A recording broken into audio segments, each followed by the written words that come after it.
السلام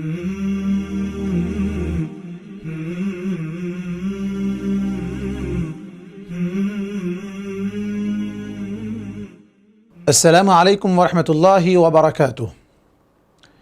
الحمد للہ رب العالمین والعاقبۃ للمتقین والصلاة والسلام علی رسولہ الامین وعلى آلہ وصحبہ اجمعین، اما بعد، قال اللہ تبارک وتعالی فی کلامہ المجید والفرقان الحمید وجعل منها زوجها ليسكن إليها، وقال أيضا فعسى أن تكرهوا شيئا ويجعل الله فيه خيرا كثيرا، وقال النبي صلى الله عليه وسلم الدنيا كلها متاع وخير متاع الدنيا المرأة الصالحة، وقال أيضا خيركم خيركم لأهلي وأنا خيركم لأهلي۔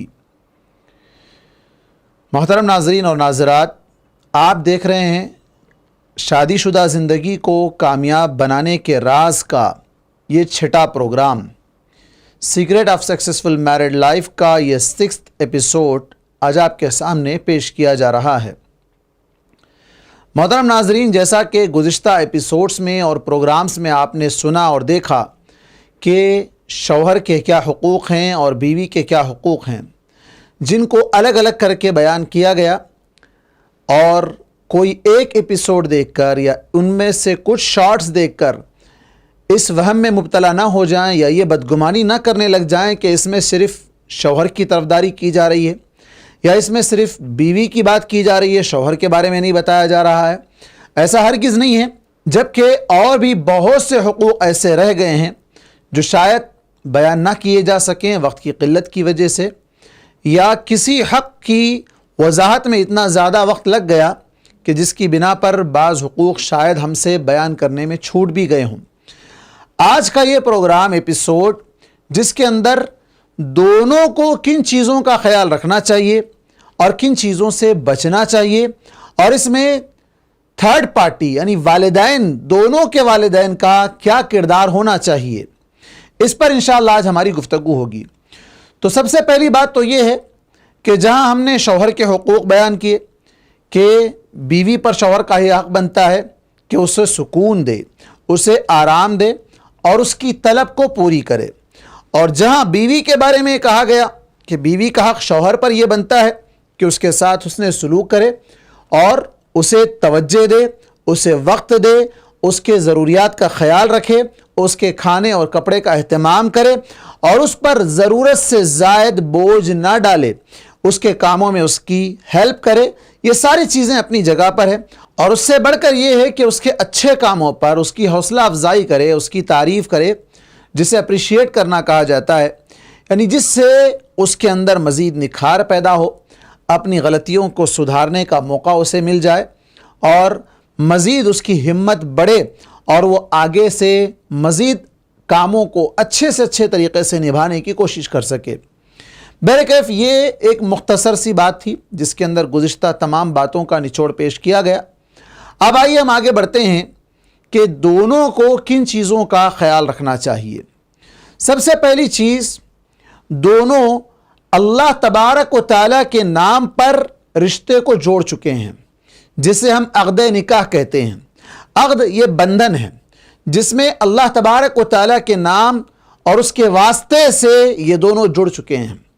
اللہ تبارک و تعالیٰ کی تعلیمات پر عمل کرنے کے لیے خطبہ مسنونہ میں جن 3 آیتوں کا عام طور پر جن 3 آیتوں کو پڑھا جاتا ہے، جن 3 آیتوں کی تلاوت کی جاتی ہے، اور عموماً اس کا معنی و مفہوم نہیں بتایا جاتا ہے، جس میں خاص طور پر 4 مرتبہ تقوی کا ذکر آیا ہے، اور اس میں بھی اللہ تبارک و تعالیٰ سے ڈرنے کے جو مقامات بیان کیے گئے ہیں، آپ دیکھیں سب سے پہلے تو یہ ہے کہ اللہ تبارک و تعالیٰ سے ویسے ڈرو جیسے ڈرنے کا حق ہے، اور تمہاری موت اس حال میں ہی آنی چاہیے کہ تم مسلمان ہو۔ اور دوسری چیز یہ کہا گیا کہ تمہاری پیدائش ایک جان سے پیدا کی، ایک جان سے، ایک جوڑے سے تم کو پیدا کیا گیا، اور پیدا کرنے والا وہ اللہ تبارک و تعالیٰ ہے، اس سے ڈرو۔ اور پھر آگے اسی آیت میں یہ بھی کہا گیا کہ اللہ کے نام سے تم نے رشتے کو مانگا ہے، رشتے کو توڑنے سے بچو۔ اللہ تبارک و تعالیٰ ہی تم پر نگہبان ہے، تمہاری نگرانی کر رہا ہے۔ اور اسی طرح کہا گیا کہ جب بات کرو تو سچ بولو اور اللہ تبارک و تعالیٰ سے ڈرتے ہوئے بات کرو۔ تو ان 4 مقامات پر تقوی کے بارے میں بار بار ابھارا گیا ہے، اور تاکیدی طور پر حکم دیا گیا ہے۔ تو زندگی کے اس موڑ پر جب انسان ایک نیا عقد کر کے اپنی زندگی کا ایک نئے دور کا آغاز کر رہا ہے، بلکہ اپنا آدھا ایمان مکمل کر رہا ہے، جیسے پہلے ایپیسوڈ میں بیان کیا گیا تھا کہ نکاح کی اہمیت کیا ہے، جس میں انسان کا آدھا ایمان مکمل ہو جاتا ہے۔ اذا تزوج العبد فقد استكمل نصف الدین فليتق الله في النصف الباقی، کہ جب بندہ اپنا نکاح کر لیتا ہے، چاہے وہ لڑکا ہو یا لڑکی ہو، دونوں کا نکاح جب ہو جاتا ہے تو ان میں سے ہر ایک کا آدھا ایمان کمپلیٹ ہو گیا، بقیہ آدھا ایمان جسے فل کرنا ہے اللہ تبارک و تعالیٰ سے ڈرتے ہوئے زندگی گزارنا ہے۔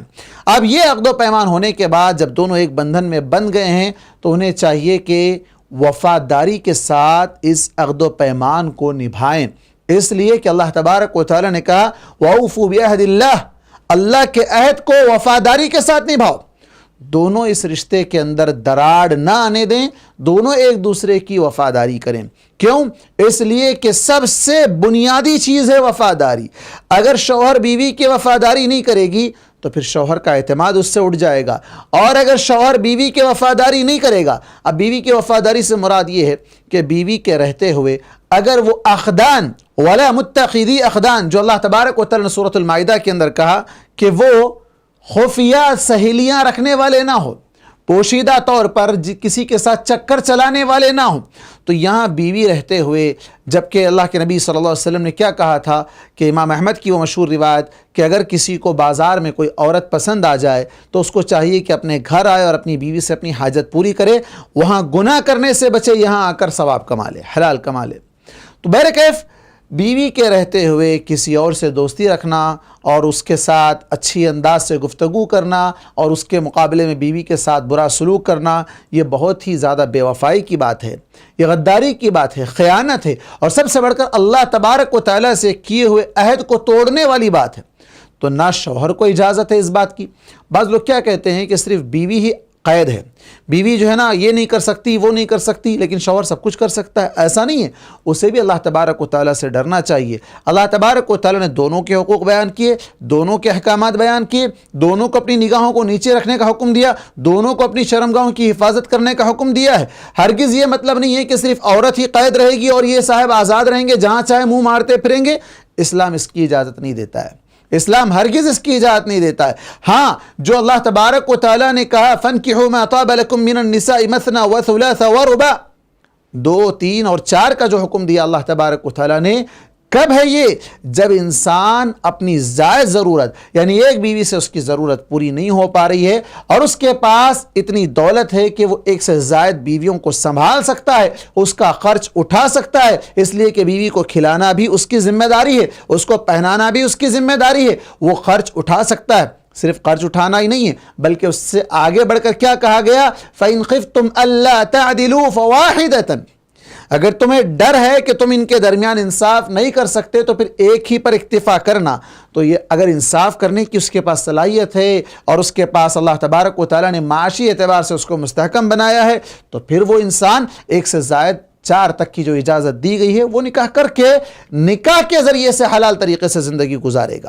اب یہاں بھی ایک بات یاد رہے کہ وہ عورتیں جو خواتین کا ایک عمومی طور پر ایک بڑا حصہ، بہت سے زیادہ عورتیں یہ سمجھتی ہیں کہ ایک سے زائد شادی کرنا گناہ ہے، نہیں ہے۔ آپ دیکھیں یا میری بہن تھوڑا سا آپ غور کر کے دیکھیں، اگر آپ کا شوہر یا آپ کا بھائی یا آپ کا بیٹا جو بھی ایک سے بڑھ کر اگر دوسرا نکاح کرنا چاہتا ہے، وہ اس کی اپنی ضرورت جو بھی ہے جس حیثیت سے بھی وہ کرنا چاہتا ہے، اگر وہ نکاح کر کے لا رہا ہے تو وہ اپنے آپ کو جہنم سے بچا رہا ہے۔ اگر نکاح کے بجائے آپ چھوٹی سی تکلیف، انگار کا اگر تھوڑا سا جو ہے نا ڈلہ ہاتھ میں رکھ لو تو برداشت نہیں کر پاؤ گے، برداشت نہیں کر پاؤ گے۔ کیا آپ اپنے شوہر کو آگ میں جلتے ہوئے دیکھنا پسند کریں گی؟ آپ اپنے شوہر کو، اپنے بیٹے کو، اپنے بھائی کو، اپنے باپ کو، اگر باپ کو بھی ضرورت پڑ رہی ہے کہ وہ ایک سے زائد شادی کرنا چاہتا ہے تو کسی کو یہ حق نہیں پہنچتا، کسی کے لیے بھی یہ جائز نہیں ہے کہ وہ اس کے اندر رکاوٹ بنے۔ کیوں؟ اس لیے کہ اگر آپ حلال سے روکیں گے تو شیطان حرام کی طرف آمادہ کرے گا، اور حرام تو آج کل بہت عام ہے۔ ایسے فتنوں کے دور میں حرام سے بچنا وقت کا بہت بڑا چیلنج ہے۔ تو لہٰذا ایسے دور میں اگر کوئی شخص انصاف کے تقاضوں کو پورا کرتے ہوئے، تمام کی ضروریات کی تکمیل کرتے ہوئے اگر ایک سے زائد نکاح کرنا چاہتا ہے تو اسے ضرور اسلام نے اجازت دی ہے، وہ نکاح کر سکتا ہے۔ لیکن جہاں تک معاشرے کے اندر بہت بڑا عیب سمجھا جاتا ہے، بھلا بتائیں پورے معاشرے والے، اگر وہ زنا کر لیتا، حرام اور فتنوں کے اس دور میں اپنی عزت کو گنوا لیتا تو اس کا نتیجہ کیا ہے؟ وَسَاءَ السَّبِيلَ، بہت ہی بدترین راستہ ہے، اللہ کو غصے میں لانے والی چیز ہے۔ اللہ نے کہا وَلَا تَقْرَبُوا الزِّنَا، زنا کے قریب مت جاؤ۔ اگر یہ ایسا کرتا ہے تو پھر اس کا ذمہ دار کون ہے؟ کیا وہ معاشرہ اسے جہنم سے بچا پائے گا؟ اس کے ماں باپ، اس کے بھائی بہن، اس کے رشتہ دار، اس کی بیوی، سب سے بڑھ کر پہلی بیوی جو عام طور پر رکاوٹ بنتی ہے۔ اللہ کے نبی صلی اللہ علیہ وسلم پر جو آیت نازل ہوئی سورہ محمد کے اندر، ذَلِكَ بِأَنَّهُمْ كَرِهُوا مَا أَنزَلَ اللَّهُ فَأَحْبَطَ أَعْمَالَهُمْ، کہ یہ اللہ تبارک و تعالیٰ کی شریعت کو ناپسند کرنے کی وجہ سے اللہ نے ان کے سارے اعمال کو رائیگاں کر دیا، سارے اعمال ضائع کر دیے، ڈیلیٹ کر دیے۔ اب آپ یہاں دیکھیں، امام ابن القیم رحمہ اللہ، امام ابن تیمیہ رحمہ اللہ نے کہا کہ اگر کوئی عورت دوسرے نکاح کے لیے یا دوسرے نکاح کے بارے میں صرف یہ گمان کرتی ہے کہ یہ نہیں ہونا چاہیے تھا اسلام میں، ایک ہی نکاح کافی تھا، اگر یہ سوچتی ہے تو اس کے سارے اعمال رائیگاں چلے جائیں گے، سارے اعمال اللہ تبارک و تعالیٰ ڈیلیٹ کر دے گا۔ اپنی جگہ وہ حاجی ہے، نمازی ہے، روزے دار ہے، صدقہ خیرات کرنے والی ہے، حسن سلوک کرنے والی ہے، سب کچھ کرنے والی ہے، لیکن شوہر کو اگر وہ برائی سے بچانے میں معاون ثابت نہ ہو، برائی سے بچانے کے لیے اس کے لیے حلال راستے میں رکاوٹ بن جائے، یا پھر اتنا بھی نہیں، صرف دل میں یہ بدگمانی رکھ لے کہ کیوں اللہ تبارک و تعالیٰ نے ایسا حکم نازل کیا، صرف اتنا گمان کرنے کی وجہ سے اس کے سارے اعمال رائے گاں چلے جائیں گے۔ اللہ اکبر! تو بچنا چاہیے، ڈرنا چاہیے ایسے حرکت کرنے سے۔ ہاں، اس معاملے میں اور بھی بہت تفصیلی گفتگو ہو سکتی ہے کہ سیکنڈ میرج یا اس سے زائد 4 تک کی شادیوں کے سلسلے میں کیا کیا اس کے لوازمات ہیں، کنڈیشنز ہیں، اور اس کے کیا کیا فائدے اور کیا کیا نقصانات ہیں۔ یہ ایک تفصیلی بحث ہے، ہم اس میں نہیں جانا چاہتے اور نہ ہی ہمیں اس کی ضرورت ہے بھی فی الوقت، کیونکہ ہم جو سمجھتے ہیں کہ ہمارا جو ٹاپک ہے شادی شدہ زندگی کو کامیاب بنانے کا جو راز ہے، اس راز میں یہ ایک چیز بھی ہے کہ اگر بیوی اپنے شوہر کا بھرپور خیال رکھے تو ہرگز شوہر کبھی دوسری بیوی کے بارے میں نہیں سوچے گا جہاں تک اس کے جسمانی ضرورت کا معاملہ ہے۔ اس سے بڑھ کر اگر وہ سمجھتا ہے کہ نہیں اسے ضرورت ہے، اللہ تبارک و تعالیٰ نے اس کو یہ موقع فراہم کیا ہے، تو یقیناً وہ اس کے لیے گنجائش اسلام نے رکھی ہے۔ اب رہی بات دونوں کو کن چیزوں کا خیال رکھنا چاہیے کہ جس کے ذریعے سے وہ زندگی کامیاب بن سکتی ہے، سب سے پہلی چیز یہ ہے کہ دونوں ایک دوسرے کی وفاداری کریں، ایک دوسرے کو نظر انداز نہ کریں، نیگلیکٹ نہ کریں، اس سے منہ نہ پھیر لیں۔ اللہ اکبر!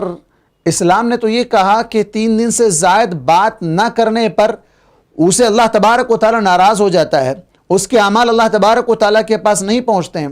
یہاں کئی ایسے گھرانے پائے جاتے ہیں جہاں برسوں سے، کئی سال ہو گئے ہیں، شوہر بیوی ایک دوسرے کو دیکھنا نہیں چاہتے، ایک دوسرے کو بات نہیں کرتے، ایک گھر میں بھی رہ کر بھی ایسا کرتے ہیں۔ بعض اوقات الگ الگ رہنا تو بہت ہی الگ بات ہے کہ ایک گھر میں ایک ہے، دوسرے گھر میں دوسرے، ایک گاؤں میں ایک ہے، دوسرے گاؤں میں ایک ہے، الگ مسئلہ ہے، لیکن ایک گھر میں رہتے ہوئے برسوں سے بات نہیں کرتے ہیں دونوں ایک دوسرے سے۔ اب یہاں دیکھیں شیطان کس طریقے سے کامیاب ہو رہا ہے، دونوں کو منہ پھیر کر رکھا ہوا ہے، وہ ادھر پلٹ کرے، وہ ادھر پلٹ کرے، وہ ایک روم میں ہے، یہ ایک روم میں ہے، وہ اپنا پکوان کر رہا ہے، یہ اپنا پکوان کر رہی ہے، یعنی ہر طریقے سے دونوں کو جدا کرنا۔ اگرچہ کہ ان کے درمیان صرف طلاق نہیں ہوئی، باقی پوری طرح وہ ڈیوائیڈ ہو چکے ہیں، تو یہ نظر انداز نہیں کرنا چاہیے۔ چھوٹے چھوٹے معاملوں کو فوراً ختم کر لینا چاہیے، زیادہ لمبا نہیں ہونے دینا چاہیے، طول نہیں ہونے دینا چاہیے۔ جتنا زیادہ دوری بڑھے گی اتنا زیادہ اور دوریاں بڑھتی جائیں گی۔ اسی لیے آپ دیکھیں طلاق کے جو مسائل ہیں اگلے ایپیسوڈ میں آئیں گے، اللہ تبارک و تعالیٰ نے طلاق دینے کے باوجود بھی گھر سے نکالنے کا حکم نہیں دیا، کہا وَلَا تُخْرِجُوهُنَّ مِن بُيُوتِهِنَّ إِلَّا أَن يَأْتِينَ بِفَاحِشَةٍ مُبَيِّنَةٍ۔ اللہ اکبر! اللہ نے کیا کہا سورہ طلاق کی پہلی آیت میں کہ طلاق دینے کے بعد بھی تم انہیں ان کے گھروں سے مت نکالو، حالانکہ گھر شوہر کا ہوتا ہے، لیکن اللہ تعالیٰ نے اس آیت میں عورتوں کی طرف اس کی نسبت کی اور کہا کہ عورتوں کو ان کے گھروں سے مت نکالو، یعنی وہ ان کا گھر اللہ تبارک و تعالیٰ نے کہا۔ اللہ اکبر! طلاق کے بعد کیوں؟ تاکہ اللہ تعالیٰ راستے کو آسان کرے، دلوں کے اندر اللہ تعالیٰ محبت ڈال دے، ایک دوسرے کی غلطی پر دونوں نادم ہو جائیں، شرمندہ ہوں، افسوس کریں، پچھتائیں، پھر اس کے بعد آئندہ نہ کرنے کا پختہ عزم کرتے ہوئے، اچھے طریقے سے زندگی گزارنے کا پختہ عہد کرتے ہوئے پھر وہ آگے بڑھ سکیں، ان کے لیے چانس باقی رہ سکے۔ جب طلاق کے بعد گھر سے نکالنے کا حکم نہیں ہے، کیوں نہیں ہے؟ اس لیے کہ اگر وہ گھر سے نکل جائے تو شیطان اور دور کرتا جائے گا، قریب رہیں گے تو قریبی قربت بڑھتی جائے گی، محبت بڑھتی جائے گی، دور ہو جائیں گے تو پھر شیطان مزید دوریاں پیدا کرتا جائے گا۔ اسی طرح دونوں کو ایک دوسرے کی طلب کو نظر انداز نہیں کرنا چاہیے۔ شوہر نے کسی چیز کا مطالبہ کیا ہے، بالخصوص جو شریعت میں اس سے پہلے کے حقوق بیان کیے گئے تھے کہ بیوی پر شوہر کے کیا حقوق عائد ہوتے ہیں، خاص طور پر بستر کا حق جو ہے، اس معاملے میں اسے کبھی پیچھے نہیں ہٹنا چاہیے، الا یہ کہ کوئی عذر ہو، جیسے حیض کا مسئلہ ہے یا کوئی بیماری ہو یا وہ تھکی ہوئی ہو تو الگ بات ہے، لیکن عموماً جو شیطان دوریاں پیدا کرتا ہے اس سے بچنا چاہیے۔ ایک دوسرے کی ضرورت، اور اسی طرح شوہر کو بھی چاہیے کہ بیوی کے آرام کا خیال رکھے، اس کی صحت کا خیال رکھے، اس کے تمام جائز مطالبات کو پورا کرنے کے لیے حلال کمائی کے حدود میں رہ کر، حرام کی طرف گئے بغیر حلال کمائی کے اندر رہ کر جو اس کی جائز فرمائش ہے اس کو پورا کرنے کی کوشش کرے، چونکہ بیوی اپنی جگہ یہ سمجھتی ہے کہ شوہر ہی اس کا وہ واحد شخص ہے جو اس کی ضرورت کو پوری کر سکتا ہے، جس سے وہ اپنا حق منوا سکتی ہے، جس کے سامنے وہ اپنا حق مانگ سکتی ہے، جس سے وہ مطالبہ کر سکتی ہے۔ باپ سے نہیں کر سکتی ہے، بھائی سے نہیں کر سکتی ہے، بیٹے سے وہ حق مطالبہ نہیں کر سکتی ہے جو شوہر سے کر سکتی ہے۔ تو شوہر کیوں؟ اس لیے کہ بیٹا جب شادی ہو جائے گی تو اس کے اپنے مسائل ہو جاتے ہیں، بھائی ہے تو اس کی شادی ہو جائے تو اس کے اپنے مسائل ہو جاتے ہیں، باپ ہے تو اس کے لیے ایک ہی اولاد نہیں کئی اولاد رہتی ہے، سب کا خیال اسے رکھنا پڑتا ہے۔ تو بیٹی جب اس کی شادی ہو کر اپنے سسرال چلی جاتی ہے، اپنے شوہر کے پاس چلی جاتی ہے تو بہت سے خواب اپنے دل میں لے جاتی ہے، بہت سے ارمان اس کے دل میں رہتے ہیں کہ میں اپنے شوہر سے یہ چاہوں گی، میں اپنے شوہر سے یہ چاہوں گی، میرا شوہر ایسا ہونا چاہیے، میرا شوہر میری یہ ضرورت پوری کرنی چاہیے، یہ ضرورت میری پوری کرنی چاہیے۔ ہاں، ضرورتیں پوری تو بہت ہیں، انسان کی بہت ہے، حسرتیں ہیں، ضروریات بے شمار ہیں، ایسی ہے کہ ہر ضرورت پر دم نکلے، لیکن معاملہ یہ ہے کہ جائز حدود میں رہ کر جو ضروری ہیں، اور بیوی کو بھی چاہیے کہ شوہر کی کمائی کا خیال رکھے کہ شوہر کتنا کماتا ہے، کتنی اس کی ضرورت ہے، اس حساب سے اس لمٹ میں رہ کر اپنی اس فرمائش کا مطالبہ کرے۔ یعنی کہ آپ کہیں سے بھی لاؤ، مجھے کوئی پرواہ نہیں، آپ حرام کماؤ حلال کماؤ، مجھے کوئی لینا دے نہیں، آپ کسی کے مال پہ قبضہ کر لو، کسی جائیداد ہڑپ لو، بہنوں بھائیوں کا حق مار دو، کچھ بھی کر لو، مجھے کوئی لینا دینا نہیں، میری یہ ضرورت پوری ہونا ہے، تو پھر ایسے بیویوں کو بھی جہنم کی آگ سے ڈرنا چاہیے۔ اور اسی طرح شوہروں کو بھی چاہیے کہ اپنی بیوی بچوں کے مطالبات جن کی ذمہ داری اس پر عائد ہوتی ہے، اللہ تبارک و تعالیٰ نے الرجال قوامون علی النساء کا کہ مرد اللہ تبارک و تعالیٰ نے اسے عورتوں پر حاکم بنایا ہے، قوام بنایا ہے، گھر کا خرچ چلانے والا بنایا ہے، تو اس کو بھی چاہیے کہ وہ کمائے۔ کتنے ایسے مرد ہیں جو گھر میں کمائے بغیر بیٹھ جاتے ہیں، اپنی بیویوں کو کمانے کے لیے بھیج دیتے ہیں اور بچوں پر ظلم ڈھاتے ہیں، چھوٹے چھوٹے معصوم بچوں کو کمانے کے لیے بھیج دیتے ہیں۔ یہ ساری حرکتیں غلط ہیں، دونوں لحاظ سے، نہ بیوی کو زائد مطالبات کرنے چاہیے، نہ شوہر کو ایسا ہی ناکارہ رہنا چاہیے کہ بچے اس کے بلبلا رہے ہیں، بیوی اس کی تڑپ رہی ہے، اس کے جائز ضروریات اس کی تکمیل نہیں ہو پا رہی ہے۔ تو پھر ایسے مرد کو چاہیے کہ اپنی مردانگی کا جائزہ لے کہ وہ کیسا انسان ہے جس کے ماتحت رہنے والوں کا وہ حق ادا نہیں کر رہا ہے۔ اللہ کے نبی صلی اللہ علیہ وسلم نے کہا کلکم راع وکلکم مسئول عن رعیتہ، ہر آدمی نگہبان ہے اور اس کے جو ماتحت ہیں، اس کے جو انڈر میں آنے والے ہیں، ان تمام کی نگہبانی کا سوال ہوگا، ان کے کیا حقوق ادا کیا ہے وہ سب پوچھا جانا ہے، اللہ تعالیٰ پوچھنے والا ہے ان تمام چیزوں کے بارے میں، تو اس کا بھی اسے خیال رکھنا چاہیے۔ اسی طرح ایک اور اہم بات، شوہر کو کبھی بھی بیوی کے سامنے طلاق یا خلا کی دھمکی نہیں دینا چاہیے۔ کیوں؟ اس سے دل میں نفرت پیدا ہوتی ہے، میں طلاق دے دوں گا، میں ایسا کر دوں گا، یا تم اپنے اماں کے گھر چلے جاؤ، یا تم فلاں جگہ چلے جاؤ، تم جہاں چاہے چلے جاؤ۔ یہ جو باتیں ہیں اس سے کیا ہوتا ہے، دل ٹوٹنے لگتا ہے، دل کے اندر نفرت بڑھنے لگتی ہے، محبت ختم ہو جاتی ہے۔ اسی طرح بیوی کو بھی یہ چاہیے کہ وہ بار بار اپنے شوہر کو دھمکی نہ دے، چلے جاؤں گی میں اپنے ماں کے گھر، میں کہ چلے جاؤں گی، نہیں رہوں گی یہاں پر۔ تو یہ دونوں کو بھی چاہیے کہ ایک ساتھ رہنے کی بات کریں، الگ ہونے کی بات کبھی نہ کریں، الگ ہونے کی کبھی بات نہ کریں، کیونکہ شیطان وہیں سے انہیں الگ کرنا چاہتا ہے، وہیں سے انہیں توڑ دینا چاہتا ہے۔ تو کوئی ایسی بات اپنی زبان پر نہ لائیں کہ کبھی الگ ہونے کی بات ہو، اللہ اکبر. اللہ تبارک و تعالیٰ اگر میاں بیوی نیک ہوں تو اس رشتے کو جنت تک باقی رکھتا ہے. جنت میں اس بیوی کو تمام حوروں کی سردار بنا دے گا. کب؟ بیوی بھی ہو محبت والی ہو، وہ ایمان والی ہو، شوہر بھی ویسے ایمان والا ہو، دونوں بھی جنت میں جائیں تو اللہ تبارک و تعالیٰ وہاں اسے وہ مقام عطا کرنے والا ہے. جنت تک بھی یہ رشتہ ختم نہیں ہونے والا ہے. لوگ دنیا میں ہی ختم کر دینا چاہتے ہیں تو ختم نہ کریں، بلکہ جہاں تک ہو سکے ایسے کوئی الفاظ نہ بولے جس سے دل کو ٹھیس پہنچے. نہ صرف جدا ہونے کی بات، نہ ہی اس کے علاوہ تانا دینا. تانا دینا بہت کامن ہے. بیوی بھی تانا نہیں دینا، شوہر بھی تانا نہیں دینا، دونوں ایک دوسرے کو تانا نہیں دینا. تانا سے کیا مراد؟ ٹارچر کرنے والی بات، انڈائریکٹ بات، ایسی بات جو سیدھی بھی کہی جا سکتی ہے لیکن اس کو پھرا کر گھما پھرا کر کہہ دینا. کوئی بات مثال کے طور پر اگر جو نا سالن میں نمک زیادہ ہو گیا، کیا بات ہے؟ تمہاری زبان کا مزہ خراب ہو گیا ہے کیا؟ ایسی بات نہیں کرنی چاہیے. ایسا لگ رہا ہے کہ شاید نمک زیادہ ہو گیا ہے، لیکن اس کے بجائے اگر آپ اس کے انڈائریکٹ اگر ایسے کہیں گے تو کبھی پلٹا کر اس کا ریورس بھی سننے کو مل سکتا ہے. تو پھر یہ کیا ہوگا؟ اللہ کے نبی صلی اللہ علیہ وسلم نے ایسے آدمی کے سلسلے میں کہا لیس المؤمن بالطاعان ولا اللعان ولا الفاحش ولا البذی، کہ مومن نہ تانا دینے والا ہے، نہ لعنت بھیجنے والا ہے، نہ بے حیائی کی باتیں کرنے والا ہے، اور نہ ہی گالی گلوچ کرنے والا ہے. کھلم کھلا بے حیائی کی باتیں، گندی گندی گالیاں لوگ دیتے ہیں بیوی کو، اور بیوی پلٹا کر اسے برداشت کر کر کے تھک جاتی ہے، کبھی ایک دن وہ بھی اٹھا کر دے دیتی ہے. تو پھر یہ چیزیں جو ہے غلط ہیں، یہ چیزیں غلط ہیں. ایک دوسرے کا احترام کرنا چاہیے. ایسی زبان، ایسے کلمات، ایسے جملے استعمال نہیں کرنے چاہیے جس سے ایک دوسرے کو ٹھیس پہنچ سکتی ہو. نہ شوہر ایسا کوئی جملہ بیوی سے کہے، نہ بیوی شوہر سے کہے. دونوں ایک دوسرے کا خیال رکھیں. اسی طرح شوہر اور بیوی دونوں ایک دوسرے کو خاص طور پر باہر لوگوں کے سامنے عزت دینا. اس سے کیا مراد ہے؟ عام طور پر کیا ہوتا ہے، بیوی سے اگر کوئی غلطی ہو جائے تو شوہر اسے تنہائی میں نصیحت کرنے کے بجائے، روم کے اندر اسے سمجھانے کے بجائے، گھر میں ماں باپ باہر بیٹھے ہوئے ہیں، بھائی ہے، بہن ہے، رشتہ دار آئے ہوئے ہیں، سب کے سامنے اٹھا کر ڈانٹ دیتا ہے. نہیں، یہ بہت غلط بات ہے. اس سے بیوی کا دل ٹوٹ جاتا ہے، چکنا چور ہو جاتا ہے، کہ چاہے وہ اس کے ساتھ سسر ہوں، اس کے دیگر رشتہ دار سسرالی رشتہ دار ہوں، یا خود اس کے میکے والے ہوں، اس کے اپنے ماں باپ کے سامنے، کیا تمہاری بیٹی ایسا کر رہی ہے، تمہاری فلاں ایسا کر رہی ہے. نہیں، اس سے کیا ہوگا؟ الٹا مزید دوریاں پیدا ہوگی، دل ٹوٹ جائے گا.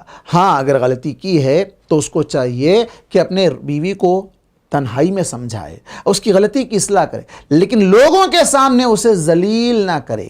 اگر وہ ذلیل کرے گا تو نتیجہ کیا ہوگا؟ پلٹا کر وہ بھی کچھ نہ کچھ ایسا کہہ دے گی کہ پھر اس کی بھی ذلت ہوگی، پھر دونوں کا معاملہ وہاں سے بگڑتا جائے گا. نہ شوہر بیوی کو ذلیل کرے اور نہ بیوی شوہر کو ذلیل کرے. دونوں ایک دوسرے کی عزت کا خیال رکھے.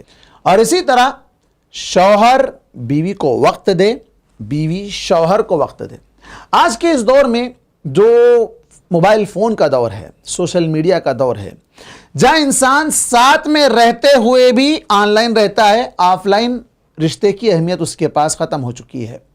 چاہے وہ بیوی ہو، چاہے وہ بچے ہوں، چاہے وہ رشتہ دار ہوں، چاہے وہ دوست ہوں، چاہے وہ ماں باپ ہوں، کوئی بھی ہو، موبائل فون ایسا ہے کہ جس کے سامنے سب رشتے ختم ہو چکے ہیں.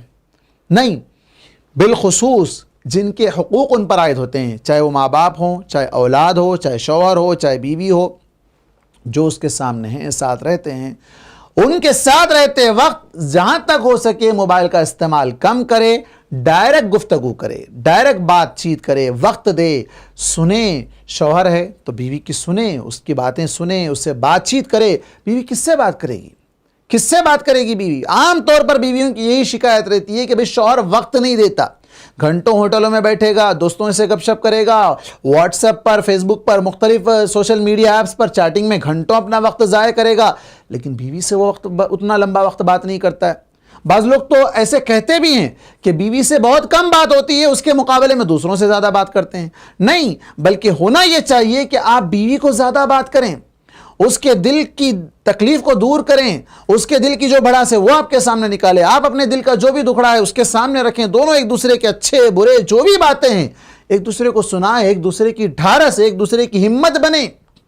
بیوی جب اپنا آپ کے سامنے سنائے گی تو اسے لگے گا کہ میرا کوئی سننے والا ہے، مجھے کوئی وقت دینے والا ہے. اللہ اکبر. آپ دیکھیں اللہ کے نبی صلی اللہ علیہ وسلم روزانہ عصر کے بعد آپ صلی اللہ علیہ وسلم کا یہ معمول تھا، اگرچہ کہ ڈیلی باریاں الگ الگ ہوتی تھی، کہ ہر بیوی کے پاس آپ ایک دن مقرر تھا، اس دن میں وہاں جایا کرتے تھے، لیکن عصر کے بعد تقریباً اللہ کے نبی صلی اللہ علیہ وسلم تمام ہی بیویوں کے پاس چکر لگاتے، سب کے پاس جاتے، ان کے پاس ٹائم دیتے، ان کے ساتھ بیٹھتے، ان کے ساتھ گفتگو کرتے۔ کیوں؟ تاکہ انہیں محسوس ہو کہ کوئی ہے جو ہمارا ٹیک کیئر کر رہا ہے، ہمارا خیال کر رہا ہے، ہماری رہنمائی کر رہا ہے، ہماری حفاظت کر رہا ہے، ہمیں دیکھ رہا ہے، ہمارے جائز ضروریات کی تکمیل کر رہا ہے۔ تو یہ چیز ہونی چاہیے، دونوں ایک دوسرے کو نظر انداز نہ کریں، دونوں ایک دوسرے کو وقت دیں۔ اسی طرح بیویاں بھی کیا کرتی ہیں، جب اگرچہ کہ گھر میں کام کاج ہوتے ہیں، شام میں جب شوہر گھر آتا ہے اسے وقت دیں، اس کے ساتھ بیٹھیں، گفتگو کریں، اس کے باہر کے حالات جاننے کی کوشش کریں، اس کے اندر کوئی تکلیف ہے تو اس تکلیف کو جانیں، اس تکلیف کو دور کرنے کی کوشش کریں، ایسی راحت تسلی اس کو دیں جیسا کہ حضرت خدیجہ رضی اللہ عنہا نے اللہ کے نبی صلی اللہ علیہ وسلم کو تسلی دی تھی۔ تو بالکل اس طرح کا معیار ہونا چاہیے، ایسا نہیں کہ آپ آئے گھر، بھائی آپ رات میں آئے تھکے ہوئے، ہم سو گئے، نہیں، یہ چیز نہیں ہونی چاہیے، تھوڑا تو وقت دینا چاہیے۔ وہ گھر آیا، کھانا کھانا چاہتا ہے، ڈنر کرنا چاہتا ہے، دوپہر کا کھانا کھانا چاہتا ہے، نہیں میرے پاس وقت نہیں، میں فون میں لگی ہوئی ہوں، آپ گرم کر لو، آپ کھا لو، آپ فلاں کر لو۔ اس سے کیا ہوگا؟ دل میں نفرت پیدا ہوگی کہ بھئی تم بیوی ہو، تم ساتھ میں رہتی ہو، تم مجھے اتنا ٹائم نہیں دو گی۔ تو یہاں جو بات ہو رہی ہے ہر اعتبار سے دونوں کی سلسلے میں بات ہو رہی ہے، اس بات کو ذہن میں رکھیں۔ میں شروع میں بھی اس بات کو کہا ہوں کہ دونوں کو جن چیزوں کا خیال رکھنا ہے اس سلسلے میں آج گفتگو ہوگی۔ تو یہاں دونوں بھی ایک دوسرے کو وقت دینا، شوہر اس کو وقت دینے سے کترائے نہ بیوی شوہر کو وقت دینے سے کترائے، دونوں ایک دوسرے کے ساتھ دیں، دونوں ایک دوسرے کو وقت نکالیں، بلکہ شادی کیے ہی اسی لیے کہ ساتھ رہنے کے لیے۔ اسی طرح شوہر بیوی کی پسند کو ایکسیپٹ کرے، اس پر عیب نہ لگائے۔ کبھی ایسا ہو سکتا ہے کیونکہ دونوں کی پسند ایک جیسی ہونا یہ بہت محال ہے، ہو سکتا ہے کسی چیز کو کوئی ایک پسند کرے دوسرا پسند نہ کرے۔ مثال کے طور پر کھانے کی ڈش ہے، کوئی رنگ ہے، کوئی بھی چیز ایسی ہے۔ اب وہاں کیا ہوتا ہے عام طور پر، بھئی جب بھی میں یہ کہتا ہوں تم مجھے یہاں روکتی ہو، یا پھر بیوی یہ کہتی ہے جب بھی میں یہ چاہتی ہوں تم مجھے اس میں روکتے ہو۔ تو ایسا ہونا چاہیے دونوں کے درمیان، ایسی اتنی وسعت ہونی چاہیے، اتنا دل وسیع اور کشادہ ہونا چاہیے کہ دونوں ایک دوسرے کی پسند کا خیال رکھیں، یہ سمجھیں کہ یہ چیز ان کو پسند ہے تو مجھے اس معاملے میں خاموش ہو جانا چاہیے۔ شوہر کو پسند ہے کوئی چیز، بیوی کو وہاں پر خاموشی اختیار کر لینا چاہیے۔ بیوی کو کوئی چیز پسند ہے، کوئی کلر پسند ہے، کوئی عادت پسند ہے، کوئی طریقہ پسند ہے، کوئی بھی چیز جو اس کی اپنی پسند ہے، اس کی اپنی ایک ہیبٹ ہے اور وہ شریعت کے منافی نہیں ہے، شریعت کے خلاف نہیں ہے، تو دونوں کو ایک دوسرے کے ہیبٹس، ایک دوسرے کی جائز ضروریات، ایک دوسرے کی پسند کا خیال رکھنا چاہیے۔ اللہ کے نبی صلی اللہ علیہ وسلم بھی ان چیزوں کا خیال رکھا کرتے تھے، اسی لیے تو آپ دیکھیں اللہ کے نبی صلی اللہ علیہ وسلم کا رفقا بالقواریر، نرمی سے پیش آؤ، کانچ کی طرح لے کر چلو، کانچ کی طرح لے کر چلیں گے۔ اگر آپ بولیں گے نہیں میں بھاگنا چاہتا ہوں، کانچ کے گلاس ہیں، مجھے کیا پڑی، میں تو جاؤں گا، تو کانچ کے گلاس گر جائیں گے۔ وہاں آپ کانچ کے گلاسوں کا خیال کرتے ہیں کہ اگر میں بھاگوں گا تو یہ گریں گے، اور وہ کانچ یہ کہے گی کہ بھائی میں تو ہلکا پھلکا ہوں، میں تو گروں گا، میں تو ٹوٹنے والی چیز ہے، ٹوٹ جاؤں گا۔ تو اس لیے یہ بھی کانچ کے گلاس کی طرح ہیں، ان کو لے کر چلنے میں میانہ روی ہونی چاہیے، ان کو لے کر چلنے میں ایک طرح کا حسن سلوک ہونا چاہیے، ایک دوسرے کا احترام، ایک دوسرے کا خیال بھی رکھنا چاہیے، ایک دوسرے کی جائز ضرورت اور ایک دوسرے کی پسند پر عیب جوئی نہیں کرنا۔ تم نے کبھی اچھا کچھ کیا ہی نہیں، تم نے کبھی کوئی اچھا کام کیا ہی نہیں، تم نے یہ کلر اچھا پسند نہیں کیا، تم نے یہ اچھا نہیں کیا، تم نے یہ ڈش اچھا نہیں بنایا، تم نے فلاں اچھا نہیں کیا، نہیں، دونوں کو چاہیے کہ ایک دوسرے کی خوبیوں پر تعریف کریں، خامیوں کو نظر انداز کریں، اس سے گاڑی آگے بڑھے گی، الفت و محبت بڑھے گی۔ اور اسی طرح ایک دوسرے کے آرام اور راحت کا خیال رکھیں۔ شوہر گھر آیا ہے، سونا چاہتا ہے، اب بیوی اس وقت اسے جو ہے نا آرام دینے کے بجائے کچھ اس کی تکلیف یا کوئی ایسی چیز یا کوئی بھی معاملہ اس کے سامنے پیش کر دیتی ہے اور کسی کام میں وہ مشغول ہو جاتی ہے، وہ چاہتا ہے کہ شوہر اس کے پاس آ کر وہ بیٹھے، وہ راحت حاصل کرے، سکون حاصل کرے، نہیں۔ اور اسی طرح بیوی کا بھی اسے خیال رکھنا چاہیے، بیوی کی راحت اور اس کا آرام کا خیال۔ اس سے کیا مراد ہے؟ یہاں ایک بات میں بتاتا ہوں، اللہ کے نبی صلی اللہ علیہ وسلم نے کیا کہا کہ جب کسی عامل کو، کسی کام والے کو جب تم کام پر لو، اجرت پر رکھو، تو اس پر اتنا بوجھ نہ ڈالو جس کی وہ طاقت نہ رکھتا ہو۔ اگر بوجھ ڈال بھی رہے ہو تو اس کا ساتھ دو، فَأَعِينُوا عَلَيْهِ، اس کا ساتھ دو، اس کی مدد کرو۔ جب ایک کام کرنے والا، ایک نوکر، ایک آجر جس کو آپ نے اجرت پر لیا ہے، اس کو آپ دینے، اس کی مزدوری دے کر اس کو کام لے رہے ہیں، اس پر زائد بوجھ ڈالنے سے آپ صلی اللہ علیہ وسلم نے منع کیا. اگر زائد بوجھ ڈال رہے ہو تو اس کا ہرجانہ یا تو اس کی پھر مدد کرنے کا آپ صلی اللہ علیہ وسلم نے حکم دیا ہے. تو بیوی ہے وہ کوئی مشین نہیں ہے, اس کی بھی راحت کا خیال رکھنا چاہیے. یہ کرو وہ کرو, ایک کے پیچھے 10 کام نہیں. وہ بھی بیوی ہے بھائی, وہ بھی ایک انسان ہے, اور انسان میں بھی وہ تھوڑا کمزور ہے. اللہ تبارک و تعالیٰ نے اس کے اندر فطری طور پر کمزوریاں رکھی ہے, اس کی کمزوری کا بھی تو خیال رکھنا چاہیے. روٹی جل گئی, نہیں چاہیے ابھی مجھے اسی وقت گرم روٹی چاہیے. وہاں بعض گھرانے میں تو ایسا ہوتا ہے کہ توے سے نکلے سیدھا منہ میں آئے, بیچ میں تھوڑا بھی اگر گیپ آ گیا, ٹھنڈی ہو گئی روٹی, نہیں کھانا ہے ہم کو روٹی. یہ کیسا ظلم ہے. آج کل ہاٹ باکس ہے, کئی طرح کی چیزیں ہیں جس کے ذریعے سے آپ اسے گرم رکھ سکتے ہو. لیکن اس کے معاملے میں, اور کئی ایسے گھرانے ہیں جہاں پر بیویوں پر اس قدر ظلم ہوتا ہے کہ ساتھ میں لے کر بیٹھنا گوارا نہیں کرتے ہیں. سارے گھر والے کھاتے ہیں, وہ بیچاری کام پہ کام کرتے جا رہی ہے. آخر میں بچہ تو کھا لیا, نہیں تو اسی سو گئے. اس کا کوئی خیال نہیں, اس کو کوئی نہیں پوچھتا. اس کی راحت کا خیال کرنا, اس کے آرام کا خیال کرنا, اس کے بھوک پیاس کا خیال کرنا, اس کے کپڑوں کا خیال کرنا, یہ کس کی ذمہ داری ہے؟ شوہر کی ذمہ داری ہے, شوہر کا کام ہے. ارے بھائی ساتھ میں بٹھانا تو دور, اللہ کے نبی صلی اللہ علیہ وسلم نے تو کیا کہا, منہ میں نوالا ہاتھ سے بنا کر ڈالو, یہ بھی صدقہ ہے. نیکی کر رہے ہیں آپ, غلامی نہیں ہے یہ. اور آپ صلی اللہ علیہ وسلم نے اس جگہ سے پانی پیا جہاں سے حضرت عائشہ پانی پیا کرتی تھی, گلاس میں اسی جگہ سے ہونٹ ٹچ ہوتے تھے. کیا مطلب ہے اس کا؟ ساتھ میں لے کر بیٹھنا ہے. ان تاکلوا جمیعا, ساتھ مل کر بیٹھ کر کھانے میں برکت بھی ہے. لیکن بعض گھرانوں میں یہ سسٹم نہیں ہے. نہیں, وہ الگ اچھوت نگاہوں سے اسے دیکھا جاتا ہے. جس طرح ہمارے پاس یہاں ہندو مذاہب کے اندر یہ چیز پائی جاتی ہے, وہی تصور تقریباً آج ہمارے مسلمانوں کے اندر بھی آ چکا ہے کہ بیوی جو ہے وہ گھر کی بہو ہے تو وہ الگ رہے گی, وہ کچن میں جا کر کھائے گی, ساتھ میں دستر پہ ٹیبل پر ساتھ نہیں بیٹھے گی. یہ غلط بات ہے. ساتھ میں اسے لے کر بیٹھنا چاہیے. اس کا بھی حق ہے, اس کی بھی آرزو ہیں, اس کی بھی تمنا ہے, وہ اپنے ہاتھوں سے بنائیے. ارے اللہ اکبر, آپ تو یہ کہہ رہے ہیں وہ تو بیوی ہے. اللہ کے نبی صلی اللہ علیہ وسلم نے تو یہاں تک کہا, اگر کوئی آدمی جس سے آپ کھانا منگوا رہے ہو, باہر سے کھانا منگوا رہے ہو, وہ بھی تو بوجھ سونگ کر آیا ہے, آپ اسے اس میں سے ایک آدھ لقمہ دے دو. وہ باہر والا ہے, یہ گھر والی ہے. وہ باہر والے کے بارے میں آپ صلی اللہ علیہ وسلم یہ کہہ رہے ہیں کہ آپ اسے کچھ دے دو. کیوں؟ اس لیے کہ وہ خوشبو سونگ کر آیا, اس کے دل میں بھی کچھ تو احساس ہوگا, کچھ تو لالچ اس کے اندر بھی پیدا ہوگی, بھوک تو اس کے اندر بھی پیدا ہو جائے گی, تاکہ اس کا وہ معاملہ ختم ہو جائے. اب یہاں لوگ جو بیوی کو, جو کہ گھر کا ایک بنیادی رکن ہے, ایک حصہ ہے, ایک پارٹ ہے, جسے آپ لائف پارٹنر کہہ رہے ہیں, پھر اسے الگ کیوں کر رہے ہیں؟ ساتھ میں لے کر کھائیں, اس کے آرام کا خیال, کھانے میں, پینے میں, سونے میں, جاگنے میں, ہر چیز میں اس کے آرام کا خیال ہونا چاہیے. دونوں کو بھی ایک دوسرے کے آرام کا خیال کرنا چاہیے. اس سے زندگی کی گاڑی آگے بڑھے گی اور مصائب و مشکلات نہیں شروع ہوں گی. اسی طرح بات بات پر الجھنا, یا بات بات پر لڑائی جھگڑا کرنا, یا آپس میں ایک دوسرے کو نہ سمجھنے کی کوشش کرنا, یہ چیز بڑی خرابی ہے, یہ چیز تباہی لانے والی ہے. ایک دوسرے کو سمجھنے کی کوشش کرنا, ایک دوسرے کی بات پر صبر کرنے کا مادہ پیدا کرنا. شوہر نے کچھ کہا, بیوی کو چاہیے کہ صبر سے کام لے, فوراً اس کا ریپلے نہیں دینا چاہیے. اگر بیوی نے کچھ کہا, شوہر کو تھوڑی دیر کے لیے نارمل ہونا چاہیے. ایسا نہیں کہ میں اب مان لوں گا تو میں غلام بن جاؤں گا, نہیں. ایسا ہو سکتا ہے اللہ کے نبی صلی اللہ علیہ وسلم کے دور میں جیسے حضرت فاطمہ رضی اللہ عنہ اور حضرت علی رضی اللہ عنہ کے درمیان انبن ہو گئی. حضرت علی گھر سے نکل کر آ کر مسجد میں سو گئے. اللہ کے نبی صلی اللہ علیہ وسلم نے ان سے کہا, قم یا ابا تراب, اٹھو اے مٹی میں سونے والے ہو. مٹی میں آ کر سو گئے تھے حضرت علی رضی اللہ عنہ. آپ صلی اللہ علیہ وسلم کو لے جا کر گھر میں سمجھایا. تو یہاں معلوم یہ ہوتا ہے کہ زندگی کے اندر اس طرح اونچ نیچ ہوتی رہے گی. آپ ہمیشہ اپنا سکہ جمع کر رکھنا چاہیں گے تو نہیں جمے گا, ہمیشہ جھک کر چلنا چاہیں گے تو بھی نہیں چلے گا. گاڑی کا پہیہ آگے پیچھے چلتا رہے گا, بیلنس تبھی تو برقرار رہے گا.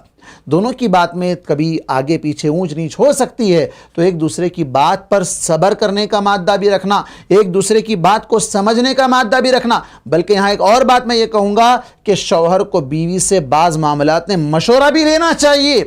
یہ کیا مشورہ دے گی, اس کی کیا عقل ہے, نہیں, بلکہ مشورہ لینا چاہیے. وَأَمْرُهُمْ شُورَى بَيْنَهُمْ, اللہ تبارک و تعالیٰ نے کہا سورہ شورى کے اندر کہ مومنوں کے معاملات ایک دوسرے سے مشورے کے ذریعے سے مکمل ہوتے ہیں. اللہ نے اس میں خیر رکھا ہے, مشورے کے اندر خیر اللہ تبارک و تعالیٰ نے رکھا ہے. اور آپ کی اپنی بیوی ہی تو آپ کی خیر خواہ ہے, اس سے آپ مشورہ نہیں کریں گے تو کس سے کریں گے؟ اس سے مشورہ کرنا چاہیے. آپ دیکھیں اللہ کے نبی صلی اللہ علیہ وسلم صلح حدیبیہ کے موقع پر جب آپ صلی اللہ علیہ وسلم عمرے کے لیے جانا چاہ رہے ہیں, آپ کو روک دیا گیا. آپ صلی اللہ علیہ وسلم نے وہاں حکم دیا کہ لوگ اپنے جانوروں کے یہاں ذبح کر دیں اور اپنے سر کے بال مونڈ لیں. کوئی صحابی آگے نہیں بڑھ رہے ہیں. آپ اپنے خیمے آئے, خیمے میں واپس آئے, اللہ کے نبی صلی اللہ علیہ وسلم نے جب اپنی کیفیت بیان کی کہ میں لوگوں کو حکم دے رہا ہوں, کوئی آگے نہیں بڑھ رہے, تو وہاں پر امہات المومنین میں سے جو آپ کے ساتھ تھی انہوں نے کہا کہ اللہ کے نبی آپ خود آگے بڑھ کر اپنے بال نکال لیجئے, اپنے جانور کو قربان کر دیجئے, لوگ آپ کو دیکھ کر اس پر عمل کریں گے. تو واقعتاً ویسا ہی ہوا. تو دیکھیں آپ, اس میں کیا ہے, خیر ہے. معاملات میں ایک دوسرے سے مشورہ کرنا چاہیے, ایک دوسرے کی رائے لینی چاہیے, ایک دوسرے کی رائے کا احترام کرنا چاہیے. دونوں بھی, شوہر اگر بیوی سے مشورہ کرے, بیوی شوہر سے مشورہ کرے. اب ایسا ہو سکتا ہے کہ بھئی شوہر یہ کہے گا کہ اگر میں بیوی سے مشورہ کروں گا تو شاید یہ غلط مشورہ دے گی. آپ مشورہ کریں, عمل کرنا ضروری نہیں ہے, مشورہ طلب کر رہے ہیں آپ صرف. اور اگر بیوی شوہر سے ارے یہ تو ہمیشہ الٹا ہی مشورہ دیں گے, نہیں, آپ مشورہ تو کریں. اللہ تبارک و تعالیٰ نے جب کہا ہے کہ اس کے اندر خیر ہے, ہو سکتا ہے ان کی زبان سے ایسی گفتگو, ایسی رائے, ایسی تجویز آپ کے سامنے آ جائے جس سے معاملہ آسان ہو جائے. تو اس طرح ایک دوسرے کی بات پر صبر کرتے ہوئے, تحمل سے کام لیتے ہوئے ایک دوسرے کی رائے کو قبول کرنا چاہیے, ایک دوسرے کی بات کو برداشت کرنا چاہیے, ایک دوسرے سے مشورہ بھی کرنا چاہیے. اسی طرح نیگیٹو تھنکنگ سے بچنا چاہیے. دونوں ایک دوسرے کے بارے میں حسن ظن رکھنا چاہیے, اچھا گمان, اچھی سوچ, پازیٹیو تھنکنگ ہونی چاہیے دونوں کو ایک دوسرے کے بارے میں. قرآن نے کہا اجتنبوا کثیرا من الظن سورۃ الحجرات کے اندر کہ بہت زیادہ بدگمانی سے بچو. ان بعض الظن اثم, بعض بدگمانیاں تو گناہ ہیں. اور بدگمانی کیا ہے, وہ پہلی سیڑھی ہے, وہ پہلی ایسی غلط فہمی ہے کہ جس کی وجہ سے غلطیاں رونما ہو جاتی ہیں اور پھر معاملات حد سے زیادہ بگڑ جاتے ہیں. تو پہلے غلط فہمی پیدا بھی نہ ہونے دیں. ایک طرف تو یہ ضروری ہے کہ منفی سوچ نہ رکھیں, نیگیٹو تھنکنگ ایک دوسرے کے بارے میں نہ رکھیں, اور ایسی کوئی حرکت بھی دونوں نہ کریں جس سے ایک دوسرے کے اندر نیگیٹو تھنکنگ آ سکتی ہو. دونوں بھی ایسی کوئی حرکت نہ کریں. فون کا زمانہ ہے, آپ چھپ کر بات کر رہے ہیں, شوہر ہے تو چھپ کر بات کر رہے ہیں, بیوی کو ڈاؤٹ آئے گا, کیا بات ہے بھائی مجھ سے چھپ کر کیا بات کر رہے ہیں, یہ بھی نہیں ہونے چاہیے. اور اسی طرح شوہر ہے تو بیوی اس سے چھپ کر بات کر رہی ہے, جب شوہر گھر میں نہ ہو تو بات کر رہی ہے. کس سے بات کر رہی ہے, گھر والوں سے بات کر رہی ہے, کسی اجنبی سے بات کر رہی ہے, اس کا کوئی اور ہے جس سے وہ بات کر رہی ہے. وہیں سے معاملات بگڑتے ہیں, وہیں سے معاملات بگڑتے ہیں. پھر اس کے بعد اللہ تبارک و تعالیٰ نے جو اسی آیت کے اندر کہا وَلَا تَجَسَّسُوا, جاسوسی نہ کرو. شک کرنے کی وجہ سے, ڈاؤٹ کرنے کی وجہ سے, نیگیٹو تھنکنگ آ جانے کی وجہ سے اعتماد ختم ہو جاتا ہے, بھروسہ ختم ہو جاتا ہے, اور جب بھروسہ ختم ہو جاتا ہے تو پھر اسپائنگ شروع ہو جاتی ہے, جاسوسی شروع ہو جاتی ہے. دونوں ایک دوسرے کی جاسوسی کرنے لگتے ہیں. یا اگر بیوی کو ڈاؤٹ آ گیا شوہر کے بارے میں تو شوہر کی جاسوسی کرنے لگ جاتی ہے, شوہر کو ڈاؤٹ آ گیا بیوی کے بارے میں تو بیوی کی جاسوسی کرنے لگ جاتا ہے. تو اس طرح ایک غلط فہمی کی وجہ سے, ایک بدگمانی کی وجہ سے کئی ایک گناہوں کا ارتکاب ہوتا ہے. تو اس لیے ایسی کوئی حرکت نہیں کرنی چاہیے, ایسا کوئی عمل نہیں کرنا چاہیے. اور خاص طور پر جو بیویوں کے تعلق سے اللہ تبارک و تعالیٰ نے کہا حافظات للغیب, شوہر کے غائب آنے میں اپنے جان کی, اپنی عزت کی, اپنے ایمان کی حفاظت کرنے والی ہونی چاہیے. اور اللہ کے نبی صلی اللہ علیہ وسلم نے جنت کے 8 دروازوں سے بلانے کا جو وعدہ کیا ہے, کس کے بارے میں, وہ جو شوہر کے غائب آنے میں, جب شوہر گھر میں نہ ہو اس وقت وہ اپنی حفاظت کرے. آپ بات کر رہی ہیں, آپ یہ سمجھتے ہیں کہ ہم تو صرف بات ہی کر رہے ہیں, اور کیا کر رہے ہیں, وہیں سے تو راستہ بنتا ہے, وہیں سے تو راستہ بنتا ہے, وہیں سے معاملات بگڑتے ہیں, وہیں سے آپ اس کا گھر چھوڑ دو گے. ایسے آپ کا ذہن بنایا جائے گا کہ شوہر, آپ کے دل میں شوہر کی نفرت بٹھا دی جائے گی, وہ جتنا بھی اچھا کرے آپ اسے برا سمجھنے لگیں گی, تو پھر معاملات وہاں سے بگڑیں گے. اور اسی طرح شوہر کو بھی چاہیے کہ بیوی کے بارے میں اگر کوئی کانا پھوسی کرے, کوئی جو ہے نا اس طرح کی بات کرے, یہاں اس بات کا بھی خیال رہے کہ دونوں اپنے معاملات میں کسی تھرڈ پارٹی کی بات پر بھروسہ نہ کریں, تحقیق کریں. اللہ تبارک و تعالیٰ نے کیا کہا, یا ایھا الذین آمنوا ان جاءکم فاسق بنبأ فتبینوا. سورہ حجرات کے اندر اللہ تبارک و تعالیٰ نے بہت سے آداب سکھائے ہیں, ان میں سے ایک ادب یہ بھی ہے کہ اگر کوئی بھی شخص تمہیں خبر دے, اور کیا اللہ تبارک و تعالیٰ نے لفظ استعمال کیا فاسق, یعنی وہ خبر دینے والا, چاہے وہ فاسق ہو یا نہ ہو یہ الگ مسئلہ ہے, کوئی بھی خبر دینے والا. اور آپ یاد رکھیں من الجنتی والناس, شیطان انسانوں میں سے بھی ہوتے ہیں, جنوں میں سے بھی ہوتے ہیں, تو انسانی شیطان ہو سکتا ہے آپ کے درمیان پھوٹ ڈالنے کا کام کریں. تو ایسے کسی کی بات پر بھروسہ کیے بغیر آپ خود تحقیق کریں. جب تحقیق ثابت ہو جائے تو طریقے اس کے بیان کیے گئے کہ اس کو پہلے نصیحت کریں, اس کے بعد بستر الگ کریں, اس کے بعد ایسی مار ماریں جس کے اندر کوئی داغ دھبا نہ ہو, جس کے اندر کوئی اثر نہ ہو, اور پھر اس کے بعد اس کے گھر والوں کو بلا کر نصیحت سے معاملے کو سلجھانے کی کوشش کریں. معاملے کو جوڑنے کی کوشش کریں, اللہ تبارک و تعالیٰ جوڑ دے گا. نہ جڑنے کی صورت میں پھر معاملہ آگے بڑھے گا طلاق یا خلا کا. لیکن اس سے پہلے کسی بھی چھوٹی بات پر فوراً طلاق یا فوراً خلا, ایسی بات نہیں ہونی چاہیے. ایک دوسرے کو اس بات کا خیال رکھنا ہے کہ ایسی کوئی حرکت یا ایسا کوئی کام نہیں کرنا چاہیے جس سے دونوں کے اندر دراڑیں پیدا ہو, دونوں کے اندر بدگمانیاں پیدا ہو, دونوں کے اندر نیگیٹو تھنکنگ آ جائے. ایسا کوئی بھی کام ایک دوسرے کو نہیں کرنا چاہیے. اور بالخصوص آج سوشل میڈیا کے دور میں بہت سے ایسے فتنے ہیں, بہت سی خواتین ہیں جو مردوں کو جال میں پھنسا کر ان کے گھروں کو اجاڑ دیتی ہیں, ان کے گھروں کو اجاڑ دیتی ہیں, ان کو شوہر ان کے بیویوں سے نہ توڑ دیتی ہیں. ایسے شوہروں کو بھی اپنی بیوی کے علاوہ کسی اور سے بات نہیں کرنا چاہیے. بوقت ضرورت اگر ایسی کوئی بات ہو تو پھر انہیں اپنے حدود میں رہتے ہوئے, اللہ سے ڈرتے ہوئے اتنی ہی بات کرنا چاہیے جو جائز ہے. جو ناجائز ہے اس سے بچنا چاہیے. ایک چیز یہ ہوگی. وہیں پر بیویوں کو بھی چاہیے کہ اپنے شوہروں کے علاوہ کبھی کسی سے فون پر تنہائی میں بالخصوص بات نہ کرے, چیٹنگ نہ کرے, جس کی وجہ سے معاملات بگڑ سکتے ہیں, معاملات ٹوٹ سکتے ہیں, اور زندگی اچھی خاصی چلتی جو زندگی ہے بہترین نعمتوں میں جو پل رہی ہے وہ پھر ادھر کی ہوگی نہ ادھر کی ہوگی. اور ایسے کئی واقعات آج ہمارے معاشرے میں ہمیں دیکھنے میں ملتے ہیں. تو اس سے گریز کرنا چاہیے, اس سے بچنا چاہیے.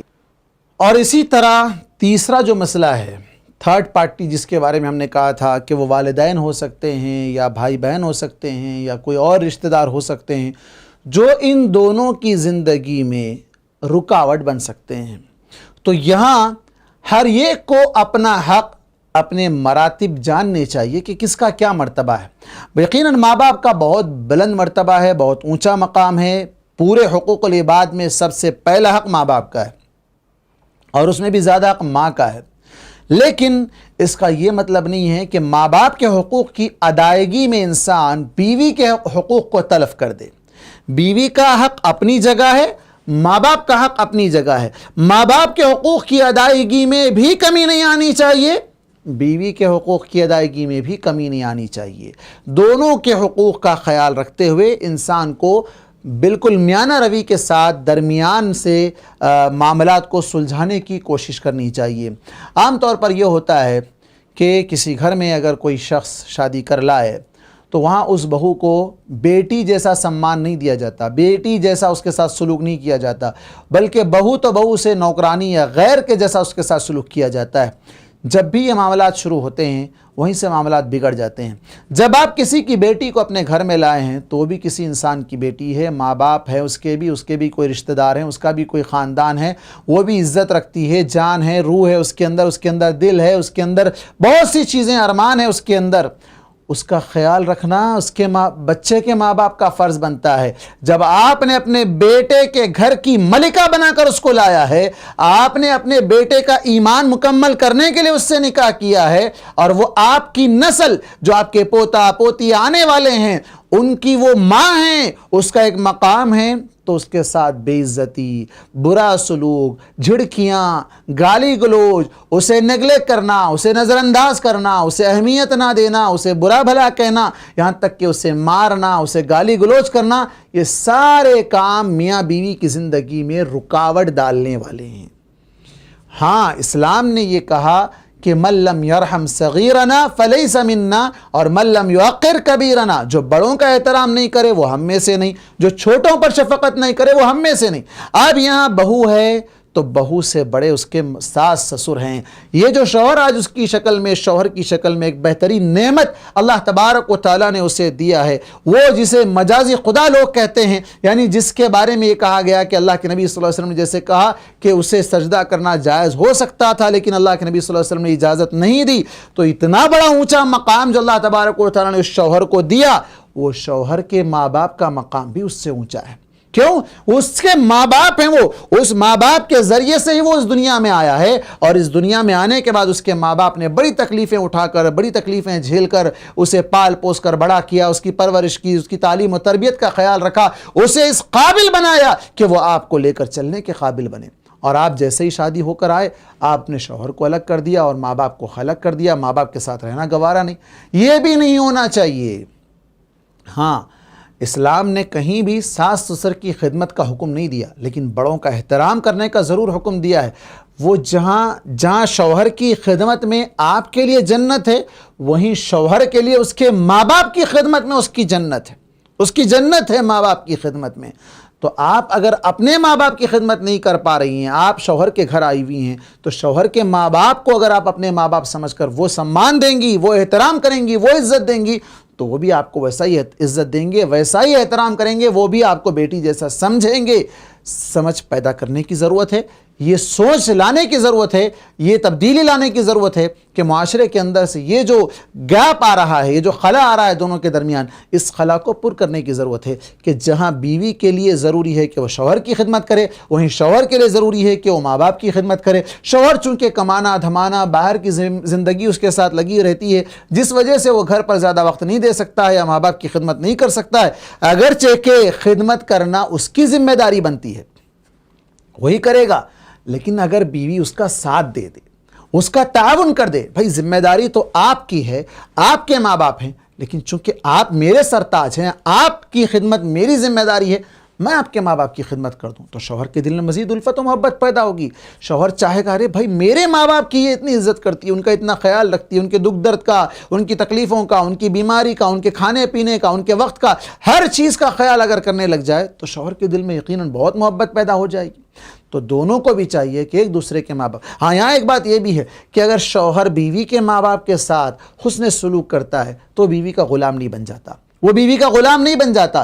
جس طرح وہ چاہتا ہے کہ اس کے ماں باپ کی عزت، اس کے ماں باپ کی خدمت اس کی بیوی کرے، وہ اگرچہ ساس سسر کی خدمت نہ کرے شوہر ہو کر، لیکن ساس سسر کا عزت کرنا، ان کی مہمان نوازی کرنا، ان کے ساتھ حسن سلوک سے پیش آنا، یہ اس کی ذمہ داری ہے۔ کیوں؟ اس لیے کہ وہ بیوی کے ماں باپ ہے، اس کی بیوی کے ماں باپ ہے، اس کی لائف پارٹنر کے ماں باپ ہیں۔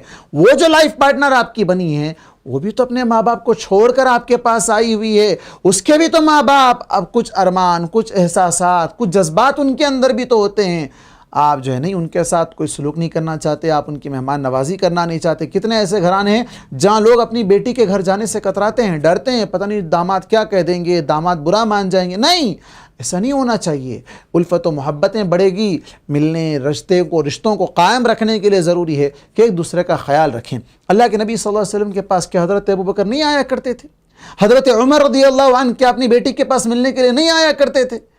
تو اس طرح جاننا چاہیے، سیرت کو پڑھیں، سیرت کا مطالعہ کریں۔ یہاں تک کہ ابو سفیان جو ابھی اسلام نہیں لائے، ان کی بیٹی کے پاس اللہ کے نبی صلی اللہ علیہ وسلم کی بیوی ہیں ام حبیبہ، ان کے پاس جب وہ ملنے کے لیے آتے ہیں اللہ کے نبی صلی اللہ علیہ وسلم کی بیوی کے پاس، ام حبیبہ اپنے باپ کے ساتھ کیا کرتی ہیں؟ وہ مشرک ہیں، اللہ کے نبی صلی اللہ علیہ وسلم کے دشمن ہیں، آپ صلی اللہ علیہ وسلم کے وہاں گھر میں آپ صلی اللہ علیہ وسلم کے پاس آنا ان کا گوارا نہیں ہے۔ کیوں؟ اس لیے کہ فی الوقت مسلمان نہیں تھے، اس وقت مسلمان نہیں تھے، تو بستر ان کا کھینچ لیا اور ان کو نیچے بٹھایا، لیکن ان کو بھیجا تو نہیں۔ اور آپ صلی اللہ علیہ وسلم نے انہیں بعد میں برا بھلا بھی نہیں کہا، کیوں تم نے ایسا کیا، ایسا بھی نہیں کہا، بلکہ اس نے سلوک کرنے کی تعلیم دی۔ اسلام تو یہی کہتا ہے۔ تو یہاں اس سے معلوم ہوتا ہے کہ شوہر کے لیے بھی ضروری ہے کہ وہ اپنے ساس سسر کا احترام کرے، اور اس سے کیا ہوگا کہ بیوی کے دل میں محبت پیدا ہو کہ بھئی یہ میرے ماں باپ کا خیال رکھتے ہیں، میرے ماں باپ کی عزت کرتے ہیں، تو میں بھی ان کے ماں باپ کا خیال رکھوں۔ تو جیسے کو تیسا، احسن، تم احسان کرو گے تو بدلے میں تمہیں احسان ملے گا۔ هل جزاء الاحسان الا الاحسان۔ اسی طرح شوہر بیوی اپنی اولاد کے سامنے بھی، اپنے بچوں کے سامنے بھی ایک دوسرے کا خیال رکھنا۔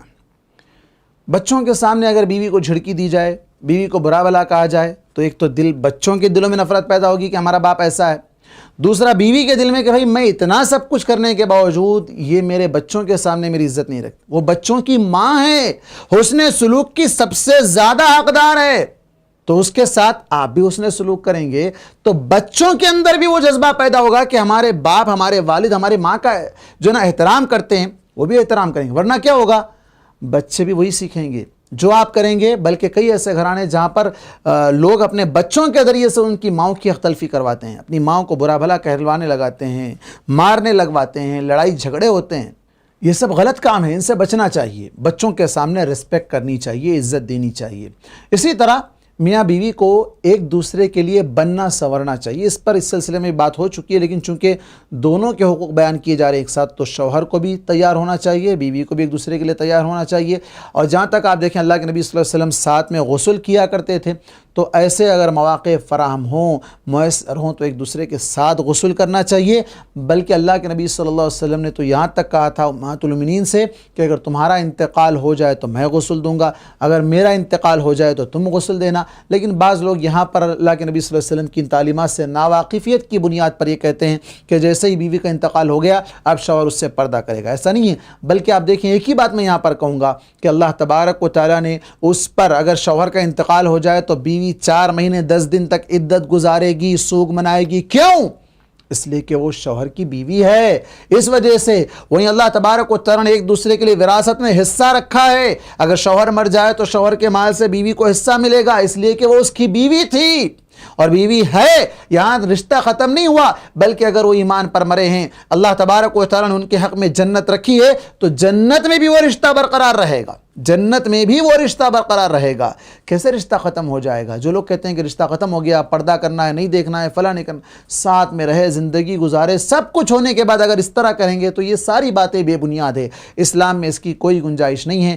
الفت و محبت کے ساتھ رہنے کے لیے جو غسل کا معاملہ ہے، زندگی میں بھی اللہ کے نبی صلی اللہ علیہ وسلم نے اس کو ثابت کیا ہے، عملی طور پر بھی، پریکٹیکل طور پر بھی آپ صلی اللہ علیہ وسلم نے اپنی بیویوں کے ساتھ میں غسل کیا ہے۔ یعنی اس کو دوسرے الفاظ میں اگر آپ کہیں گے تو رومانس، بیوی کے ساتھ رومانس کرنا چاہیے، جو جائز حد ہیں جن کی اسلام میں اجازت ہے اس حد تک تو رومانس کرنا چاہیے، تاکہ الفت و محبت برقرار رہے، ایک دوسرے کا رشتہ مزید پختہ ہوتا جائے۔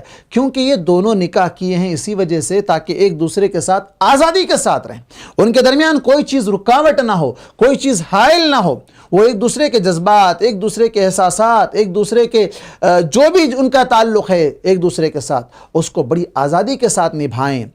تو اس کے اندر رومانس بھی تو ایک حصہ ہے، اور جماع ڈائریکٹ کرنے میں جو نقصانات ہیں اس سے پہلے اگر رومانس کرتے ہیں تو الفت و محبت مزید بڑھ جاتی ہے۔ یہ تو اسلام سکھاتا ہے، بلکہ بعض لوگوں نے تو یہاں تک کہا ہے کہ اسی وجہ سے تو محبت بڑھتی ہے۔ اور اللہ کے نبی صلی اللہ علیہ وسلم کی وہ حدیث جو حضرت جابر رضی اللہ عنہ کو آپ صلی اللہ علیہ وسلم نے کہا تھا، حضرت جابر رضی اللہ عنہ کی چھوٹی چھوٹی بہنیں تھیں، تو انہوں نے کیا کیا تھا، ایک طیبہ عورت سے، یعنی جس کی شادی پہلے ہو چکی تھی، پھر اس کا خلا یا طلاق کچھ ہوا تھا، تو حضرت جابر نے ایسی عورت سے جس کا دوسرا نکاح تھا اور حضرت جابر کا پہلا نکاح تھا، تو انہوں نے ایسی عورت سے شادی کی۔ اللہ کے نبی صلی اللہ علیہ وسلم سے ملاقات ہوئی تو حضرت جابر کے ہاتھوں کو دیکھ کر کہا، کیا بات ہے جابر، ایسا لگ رہا ہے کہ تمہارا نکاح ہو گیا؟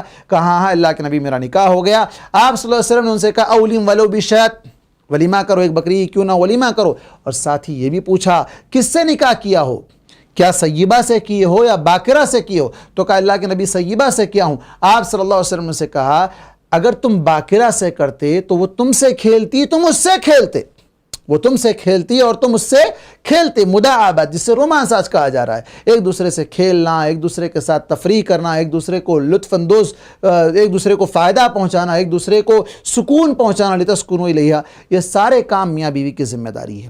تو اس میں کھیل کود کی جو بات آئی ہے، اللہ کے نبی صلی اللہ علیہ وسلم کمپٹیشن کرتے تھے، بھاگتے تھے، دوڑ لگاتے تھے، رننگ ریس ہوا کرتی تھی، تو چاہیے کہ ایسے کھیل کود میاں بیوی کے درمیان بھی ہونے چاہیے، جس میں کبھی وہ ہار جائے کبھی وہ جیت جائے۔ لڑائی جھگڑے میں ہار جیت ہونا یہ کھیل نہیں ہے، لڑائی جھگڑے میں ہار جیت ہونا یہ کھیل نہیں ہے، بلکہ اصل کھیل تو یہ ہے کہ جس سے لطف اندوزی حاصل ہو، جس سے دل خوش ہو، دل کو سکون ملے۔ کبھی آپ جائیں گھر کے باہر، گھر کے اندر، جہاں آپ کھیل سکتے ہوں کھیلیں، ایک دوسرے کو وقت دیں، اس طرح کا وقت نکالیں کہ جس سے احساس ہو کہ آپ ایک دوسرے کے جذبات کا خیال رکھتے ہو، ایک دوسرے کے ساتھ اتنا گھل مل کر رہتے ہیں، ایک دوسرے کا اتنا خیال رکھتے ہیں کہ یہاں تک کہ کھیل کے لیے بھی آپ کے پاس وقت ہے۔ اللہ اکبر۔ آپ جانتے ہیں کہ اللہ کے نبی صلی اللہ علیہ وسلم حضرت عائشہ رضی اللہ عنہا کی عمر کے درمیان جو بہت بڑا فرق ہے، اگرچہ کہ یہ ایک الگ ٹاپک ہے، اس پر الگ سے بات ہونی چاہیے، یہاں پر اس پر تفصیلی گفتگو کرنے کا وقت بھی نہیں ہے چونکہ میرا وقت بھی ختم ہو رہا ہے۔ تو یہاں اللہ کے نبی صلی اللہ علیہ وسلم حضرت عائشہ رضی اللہ عنہا کے ساتھ دوڑ لگا رہے، تو دیکھیں آپ عمر کا بھی خیال کیے بغیر، چونکہ بیوی ہے اس کے جذبات کا خیال رکھنا۔ اور جیسے اس سے پہلے بھی بات آئی ہے کہ حضرت عائشہ رضی اللہ عنہ گھر میں اپنی گڑیا تھی، ان کی گڑیا سے کھیلا کرتی تھی، تو انہیں کھیلنے کا موقع فراہم کرنا۔ تو یہ ساری چیزیں ہونی چاہیے جس سے گھر کے اندر سکون آئے، جس سے گھر کے اندر الفت و محبت برقرار رہے، جس سے گھر میں برکتیں رحمتیں نازل ہوں، اختلافات کا خاتمہ ہو، شیطان کو موقع نہ ملے، اور اس کے ذریعے سے گھر بنتا جائے، سنورتا جائے، پھلتا جائے، پھولتا جائے، تاکہ یہ گھر، اس سے ہونے والی نسلیں دین اسلام کی تربیت پا کر آپ کا نام روشن کریں، اور کل قیامت کے دن مرنے کے بعد آپ کے نام اعمال میں اضافہ کریں، درجات میں بلندی کریں، اور جنت میں بھی یہ گھر، یہ گھرانہ بالکل اسی طرح جیسے اللہ تبارک و تعالیٰ نے سورہ طور کے اندر کہا والذین آمنوا واتبعتهم ذریتهم بإیمان الحقنا بهم ذریتهم وما ألتناهم من عملهم من شیء۔ اللہ تبارک و تعالیٰ نے کہا کہ جو لوگ ایمان لے اور عمل صالح کیے، بعد میں ان کی نسلیں جو ان کو فالو کرے گی، ہم ان کو ان کی نسلوں کو ان کے ساتھ جوڑ دیں گے۔ نسل ہے بعد میں آئی ہے لیکن ان کے عمل کم تھے، وہ جنت کے نچلے درجے میں تھے۔ اللہ تبارک و تعالیٰ ماں باپ کے درجے کا خیال کرتے ہوئے بچوں کو اوپر پہنچا دے گا، ماں باپ کا مقام اور ان کا مرتبہ نہیں گھٹائے گا، ان کو نیچے نہیں لائے گا۔ تو جس سے معلوم ہوتا ہے کہ اگر گھر کا ماحول اسلامی ہو، تربیت اسلامی ہو، مزاج اسلامی ہو اور ساری چیزیں اسلام کے مطابق اور شریعت کے مطابق کرتے ہوئے، ایسے تمام جاہلی حرکتیں، جاہلی باتیں اور جاہلی عادتیں اور جو آج معاشرہ چل رہا ہے، فلم سیریلز اور مختلف طریقے سے گھروں کو توڑنے کے جو فلم بنائے جا رہے ہیں، افیئرز، رشتے ناطے توڑنے ختم کرنے کی جو باتیں، شوہر کو بیوی سے متنفر کرنا، بیوی کو شوہر سے متنفر کرنا، ایک دوسرے کے خلاف بھڑکانا، ایسے تمام پروگرام سے اپنے آپ کو بچائیے۔ اور آپ یہ بھی نہ سمجھیں کہ جو اسلامی ممالک یا اسلامی ملکوں کی جانب سے جو پروگرامز آ رہے ہیں وہ چاہے اردو زبان میں ہوں، چاہے دین اسلام کی بات اس میں کی جا رہی ہو، لیکن ان کا اصل مقصد یہ ہے کہ رشتوں کو توڑا جائے، رشتوں کے درمیان دراڑیں پیدا کی جائے۔ ایسے تمام پروگرام سے، ایسے تمام بے حیائی والے چیزوں سے، ایسے تمام جو نا سیریل سے مسلمان عورتوں کو خاص طور پر بچنا چاہیے جو رشتوں کے درمیان دراڑ پیدا کر سکتے ہیں۔ اللہ تبارک و تعالیٰ سے دعا ہے کہ اللہ تبارک و تعالیٰ ہم تمام کو اپنی ذمہ داریوں کو سمجھتے ہوئے گھروں کو جنت نما بنانے کی توفیق عطا فرمائے، گھر میں اللہ تبارک و تعالیٰ خیر و برکتیں نازل فرمائے، آمین۔ وآخر دعوانا ان الحمد للہ رب العالمین، والسلام علیکم ورحمۃ اللہ وبرکاتہ۔